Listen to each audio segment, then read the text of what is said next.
Hello बच्चों, स्वागत है आपका हमारे यूट्यूब चैनल बायोलॉजी वर्ल्ड में। और अभी हम स्टडी कर रहे हैं 10th क्लास का चैप्टर लाइफ प्रोसेसेस।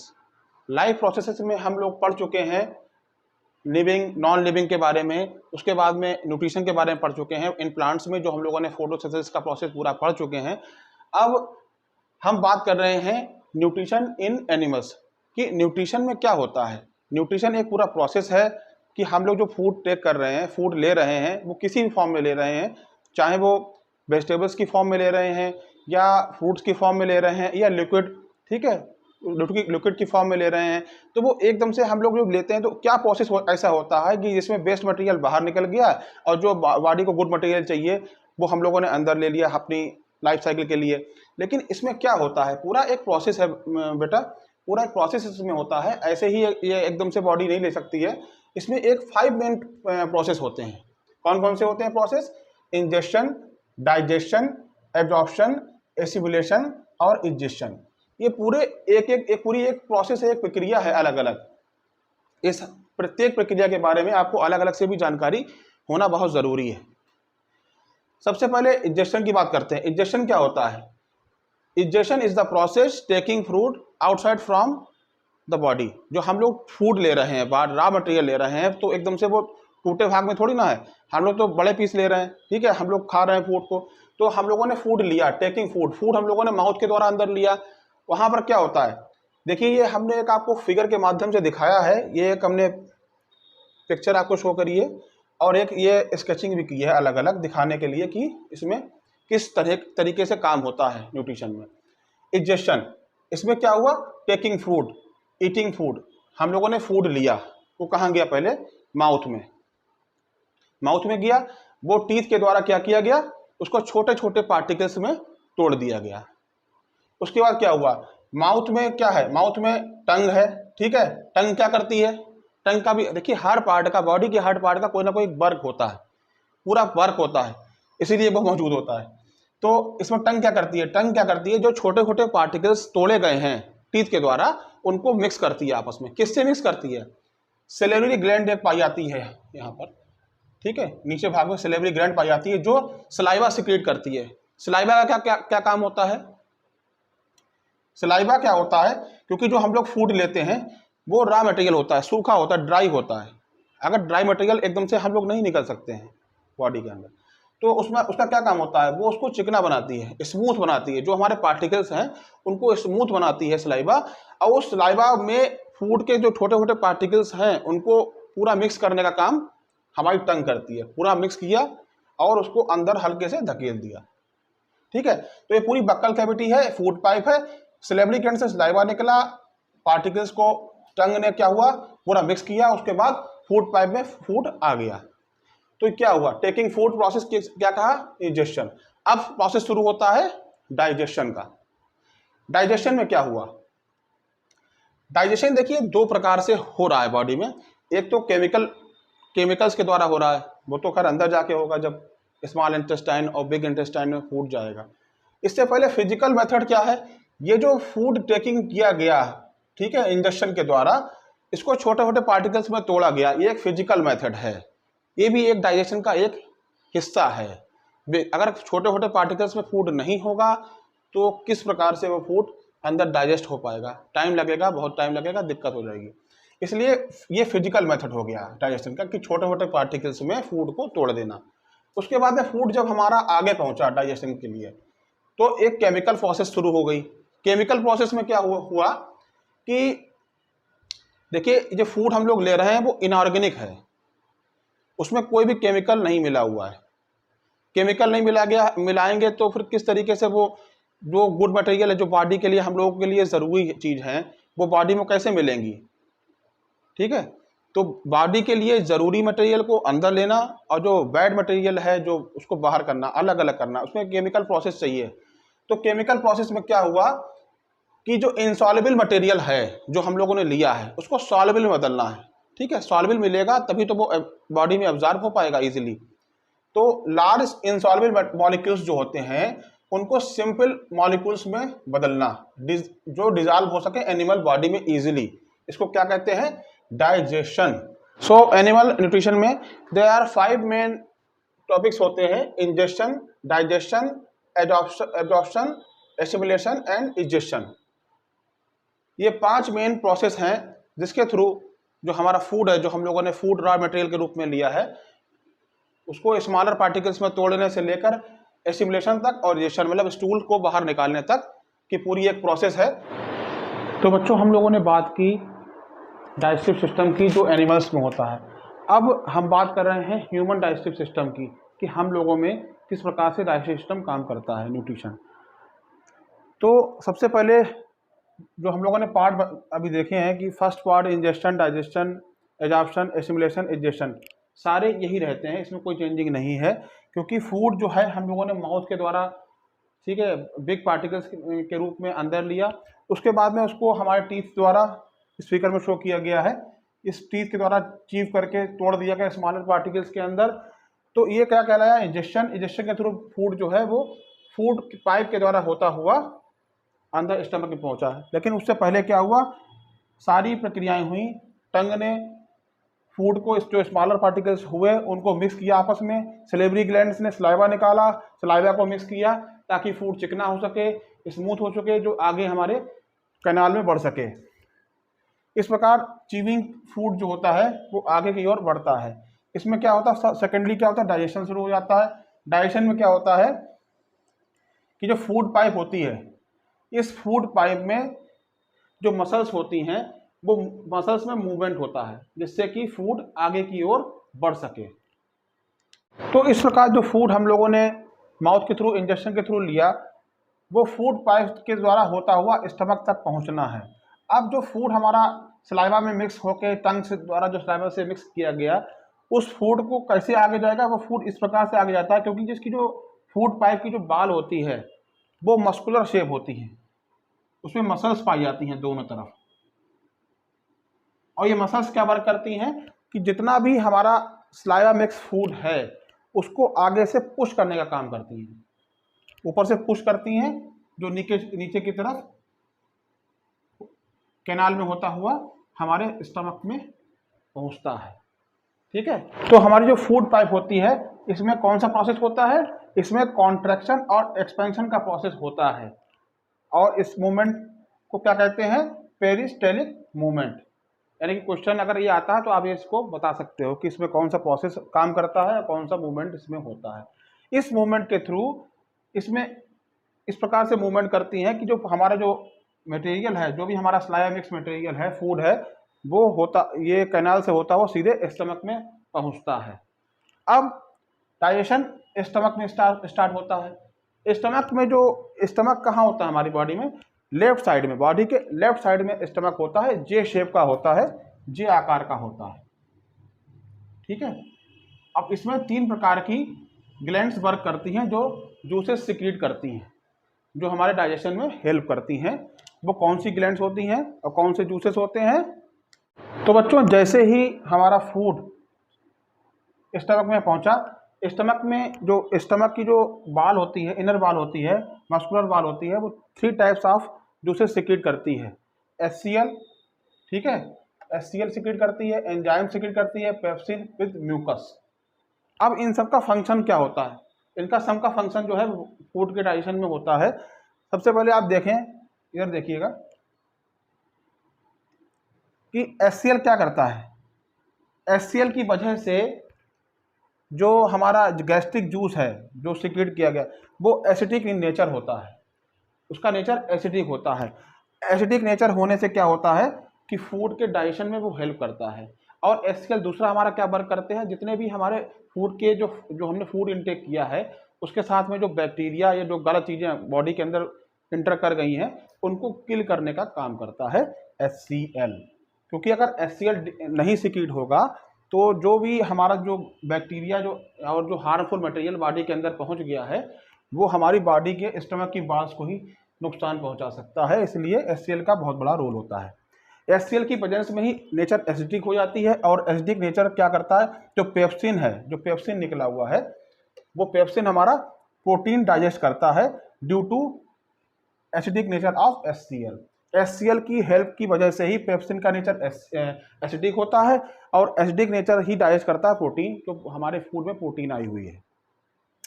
दूसरा क्या वर्क होता है, जो म्यूकस होता है, म्यूकस निकलता है, म्यूकस क्या करता है, म्यूकस का काम होता है जो हमारी इनर वॉल है स्टमक की, उसको प्रोटेक्शन देना।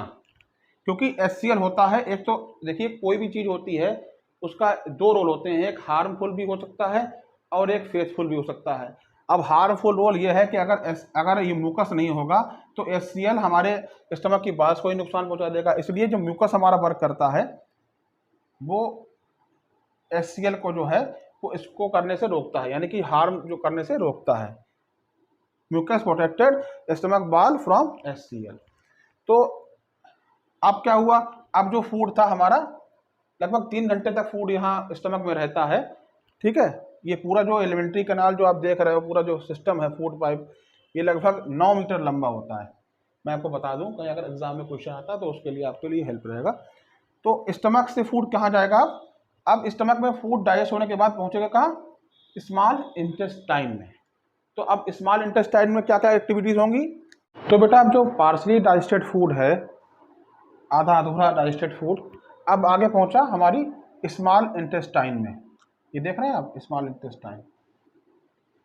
स्मॉल इंटेस्टाइन जो होती है वो एक कॉइल शेप होती है, मुड़ी हुई, लगभग 6.5 मीटर की होती है। वो एक वयस्क पुरुष में 6.5 मीटर लंबी होती है लगभग ये। तो इसमें क्या होता है, ये कॉइल शेप होती है, फोल्डेड होती है पूरी, ठीक है।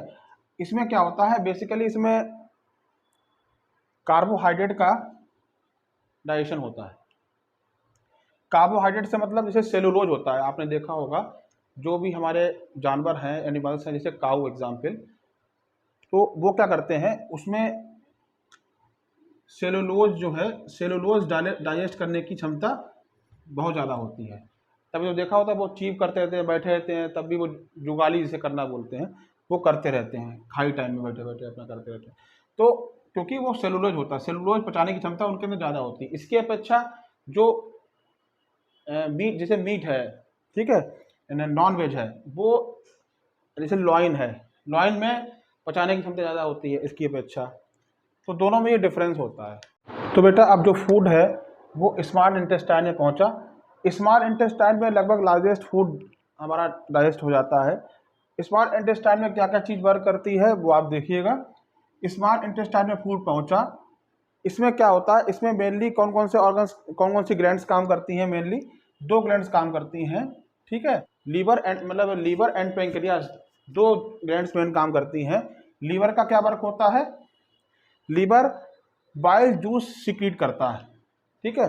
बाइल जूस क्या होता है, ये एल्कलाइन इन नेचर होता है, इसमें साल्ट्स होते हैं और ये एल्कलाइन इन नेचर होता है। ये ग्रीन कलर का होता है, ग्रीनिश येलो कलर का होता है ये।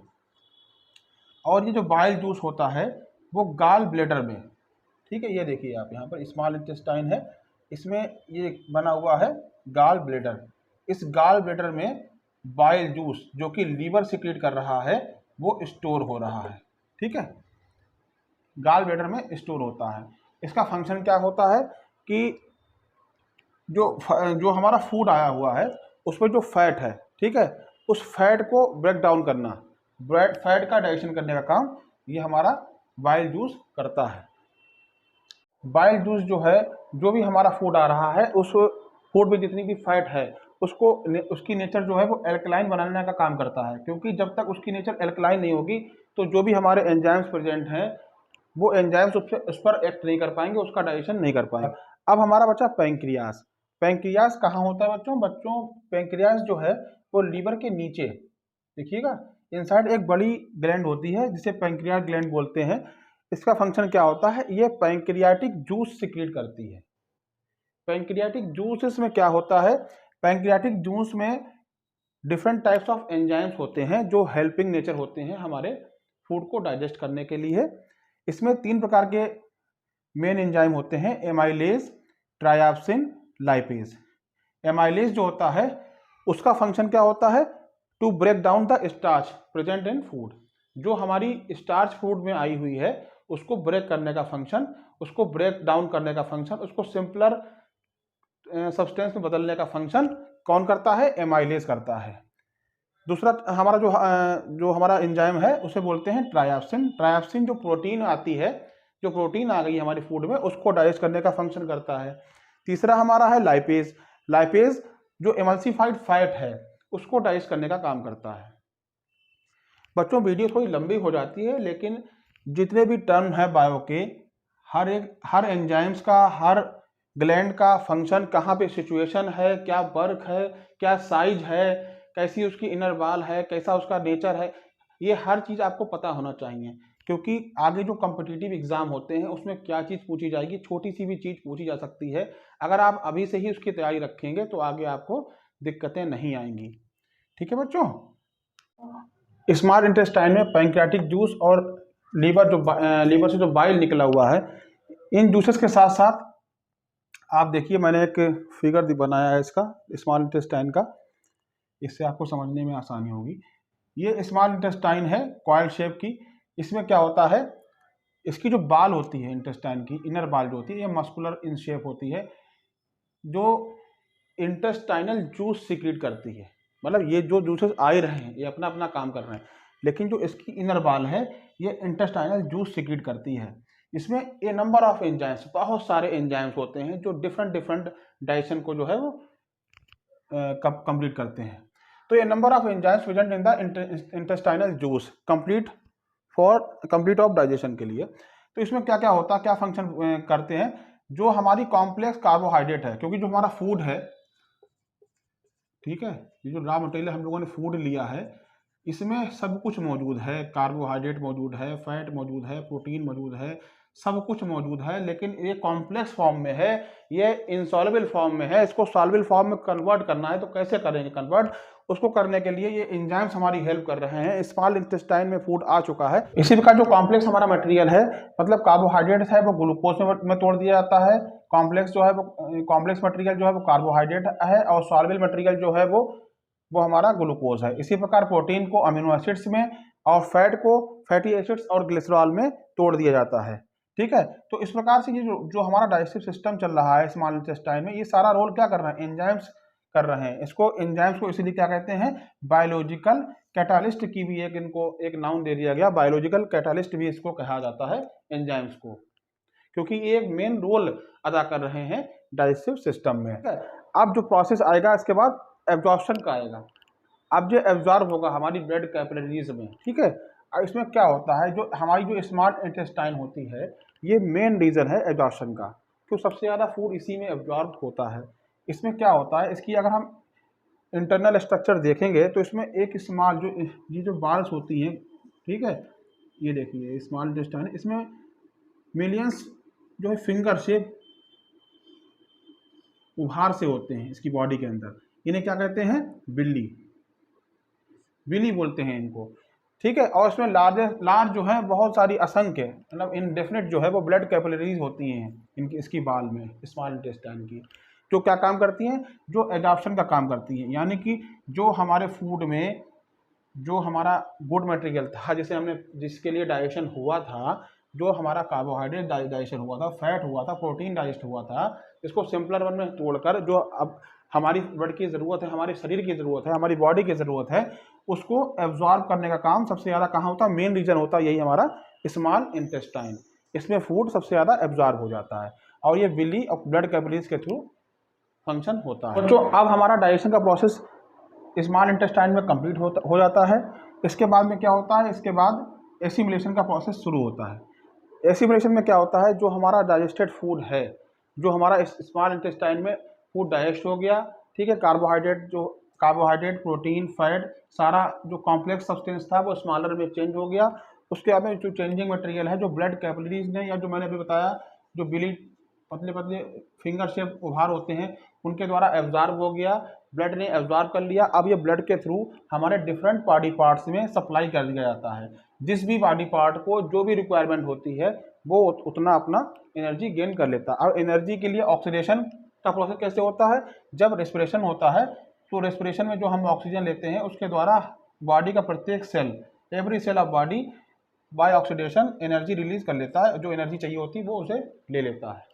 अब जो फूड हम लोगों ने गेन किया था, जो हम लोगों ने मटेरियल लिया था, जो फूड माउथ के द्वारा, वो सारा मटेरियल तो एकदम से डाइजेस्ट हो नहीं जाता है। कुछ फूड ऐसा होता है जो डाइजेस्ट हो जाता है, मतलब एक्स्ट्रा बन गया, एक्स्ट्रा डाइजेस्ट हो गया। तो वो एक्स्ट्रा डाइजेस्ट फूड जो होता है वो ग्लाइकोजन की फॉर्म में, जो कि कार्बोहाइड्रेट है एक प्रकार का, ग्लाइकोजन की फॉर्म में लीवर में स्टोर हो जाता है। ठीक है, जो एक्स्ट्रा जो हमारा बन गया वो लीवर में स्टोर हो जाता है। अब लीवर से क्या होता है कि जब बॉडी को ज़रूरत होती है उस एक्स्ट्रा मटेरियल की, एक्स्ट्रा फूड की, तो बॉडी उससे ले लेती है और दोबारा से उसी प्रकार से जैसे हमने बताया आपको एसिमिलेशन बॉडी के अंदर परफॉर्म हो जाता है। तो बच्चों फाइनली हम पहुंच गए अपने 5वें पार्ट पर, इसको बोलते हैं इजेशन। इजेशन में क्या होता है, जो हमारा फूड अनडाइजेस्टेड रह गया, अनडाइजेस्टेड फूड जिसका डाइजेशन बॉडी ने नहीं किया, जो फूड हमारे लिए किसी काम का नहीं है, हमारे बॉडी के लिए उपयोगी नहीं है, ठीक है, यूजफुल नहीं है, उसको बाहर निकालने का प्रोसेस क्या कहलाता है, इजेशन। अब हमने अभी तक देखा था कि हम स्मॉल इंटेस्टाइन तक पहुंचे थे। स्मॉल इंटेस्टाइन में जो हम फूड हमारा है डाइजेस्ट हो गया, ब्लड कैपिलरीज द्वारा, विली द्वारा एब्जॉर्ब कर लिया गया जो भी उसका गुड मटेरियल था। उसके बाद में क्या हुआ, जो हमारा बेस्ट मटेरियल बच गया। अब स्मॉल इंटेस्टाइन के बाद में एक बिग इंटेस्टाइन जो आती है, बड़ी आंत जिसे बोलते हैं, ठीक है, बड़ी आंत में फूड पहुंचा। बड़ी आंत में भी क्या होता है, विली होते हैं, वही फिंगर शेप। वो क्या करते हैं, जो भी हमारा बेस्ट मटेरियल था उसके अंदर जितना वाटर था उसको उन्होंने क्या किया, एब्जॉर्ब कर लिया, वाटर एब्जॉर्प्शन कर लिया विली ने फ्रॉम बेस्ट मटेरियल जो हमारा इसमें आ गया था लार्ज इंटेस्टाइन में। तो फिर क्या रहा, सूखा मटेरियल, ड्राई मटेरियल बचा। ड्राई मटेरियल की क्या बोलते हैं, स्टूल। ठीक है, तो ये बड़ी आंत का जो आखिरी हिस्सा इसे बोलते हैं रेक्टम। ये स्टूल जितना भी था, जो बेस्ट मटेरियल था, वो हमारा रेक्टम में स्टोर हो गया, और जब हम टॉयलेट जाते हैं तो हम इस स्टूल को डिस्चार्ज कर देते हैं आउटसाइड ऑफ बॉडी। तो इस प्रकार हम लोगों ने देखा कि पूरा प्रोसेस देखा कि किस प्रकार हमारी बॉडी में डाइजेस्टिव सिस्टम वर्क कर रहा है। हर प्रत्येक जितना जो भी बॉडी के ऑर्गन्स हैं, सबका अपना अपना रोल इस प्रोसेस के अंदर होता है। तो बच्चों ये हमारा आज 4th सेशन था। हमने इसमें न्यूट्रिशन इन एनिमल्स और plus nutrition in man, human beings में भी, दोनों में ही हमने कवर करने का पूरा प्रयास किया है। उम्मीद है कि आपको आज का सेशन अच्छा लगा होगा, समझ में आया होगा। अगर किसी भी प्रकार की कोई भी परेशानी या दिक्कत रही हो तो आप कमेंट बॉक्स में जाकर आप मुझे कमेंट कर सकते हैं, कुछ पूछ सकते हैं। मैं पूरी प्रयास करूंगा कि आपका जो भी प्रॉब्लम होगा उसको सॉल्व करने का पूरा प्रयास करूंगा। और बस आपसे रिक्वेस्ट है कि आप हमारे चैनल को सब्सक्राइब कीजिए, शेयर कीजिए, लाइक कीजिए, ताकि सभी के पास ये हमारी क्लासेस पहुंच सकें और सभी का जो भी डाउट्स हैं वो क्लियर हो सकें। आज के लिए इतना ही। जय हिंद, जय भारत, नमस्कार।